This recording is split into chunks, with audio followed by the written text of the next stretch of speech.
भाजपचे आमदार गोपीचंद पडळकर जोडले गेले आहेत। गोपीचंदजी, कमाल खानवर कारवाई कधी होणार असा प्रश्न आता सर्व स्तरातून विचारला जातोय।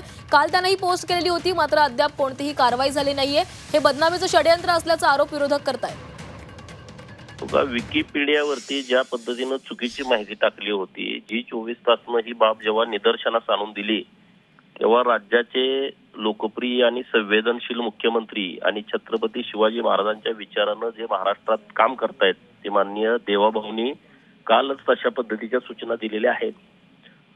आता राहिला प्रश्न हा कमाल खानचा, तर कमाल खानवरती तात्काळ कारवाई होण्याच्या दृष्टिकोनातून राज्य सरकार नक्की पावले उचलेल।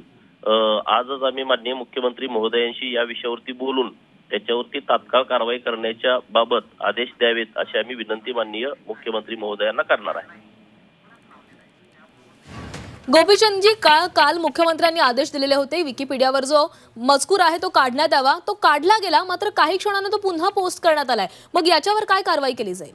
नाही, कमाल खानवरती कठोर कारवाई नक्की होईल। छत्रपती शिवाजी महाराज आणि छत्रपती संभाजी महाराज यांच्याबद्दल अशा कोणी चुकीच्या पद्धतीनं बदनामीकारक बाबी घडवत असतील आणि ते जाणीवपूर्वक करत असतील तर नक्कीच त्यांच्यावरती कठोर कारवाई निश्चितपणे होणार।